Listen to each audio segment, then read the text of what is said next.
Here on The Balancing Act, it's all about real women, real dialogue. To that end, we're having a roundtable discussion with Jathinia, Barbara, and Raquel today, who are all moms and self-proclaimed experts when it comes to balancing their very busy lives. A lot of stuff to juggle, right, ladies? Yes. Yes. Good morning. Thank you so much for being here. Thank you. Now, Raquel, let's start with you. You have how many kids? I have 3 children, 5, 9, and 16. Whew, that's a lot of work. Jathinia? I just have one 5-year-old boy. Any more coming?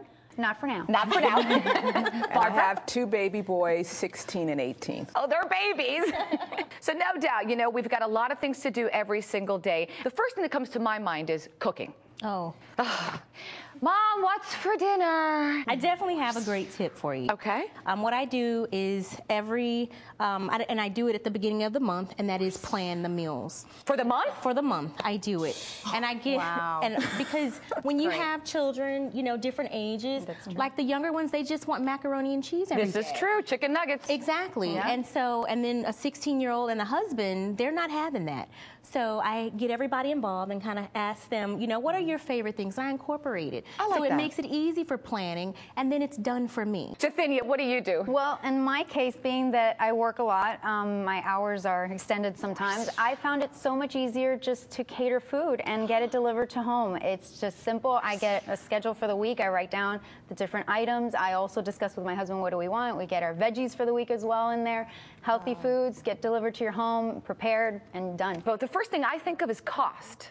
Well, the cost is affordable. I was able to find a place local to where I live, and it runs about maybe $50 to $60 a week. So it wasn't that bad. And you don't have to deal with cooking. No cooking and no dishes, disposable. All right, let's go to maybe working. Jathinia, you were talking about you work a lot? Yes. In my case, my husband and I, we both own and operate a plumbing company, so we're hands-on, always there. So for me, it was very ideal to use my computer since I'm in the office most of the day. Okay. I have a calendar on the computer. I'm able to put in there all my meetings, my tasks, my to-do list. I try to prioritize. The great thing is it pops up. It reminds me what I'm supposed to do. How about you, Raquel? Actually, I have what's called a power hour. I have a home-based business, and so as you know, for many moms who do that, it can get kind of crazy. So for 1 hour is when I do my phone calls and everything that I need to do, and then I'm out of the door, because otherwise you're stuck in the house. I found the only time I could ever do any kind of exercise is at 5:30 in the morning when everybody's sleeping. How about you, Jathinia? You look like you work out. Yeah, I try to get my workouts in, not always, but no, I do try to schedule some time for myself. Usually, at first, it was easier when I didn't have my little one in school. Now with him in school, I try to organize it. I do try to get at least my 30 minutes of cardio and 30 minutes of a little bit of weights and stretching and doing a little bit of making sure that I can balance myself and still walk straight. All right, and Barbara? I work out usually when I'm at home, and I'll keep weights in different parts of my house so that when I'm walking from one end to the other, I'll do my weights, or I'll do lunges from one part of the house to the other. So you could be cooking in the kitchen and then start lunging to the bedroom. I could be in the kitchen doing this while I'm having coffee. I love it. And when I'm in the laundry room while I'm putting laundry in the wash machine, I'll do my touch my toes. I would love to see this. Now, I think this is something that we can all relate to, especially after you have kids. One of the things that I found that we lost immediately was just alone time. All right, so you're looking at me, and everybody probably knows by now that I'm a schedule girl. Here we go. But if it's not scheduled, how often do you just overlook it? But my husband and I do schedule our date night. You know, we'll each say, oh, there's a good book, or he'll say, oh, this is a good book.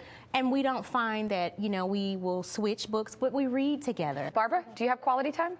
We have quality time. On the weekends, we always plan it so that on Saturday mornings, Sunday mornings, we get up and have our alone time, and we have coffee together, and we sit up and we just talk. Oh, that's a great idea. Kids are sleeping. The kids are asleep, and when the kids get up, they'll come and join us sometimes, and it gives us another opportunity just to sit down and just have some chill out time.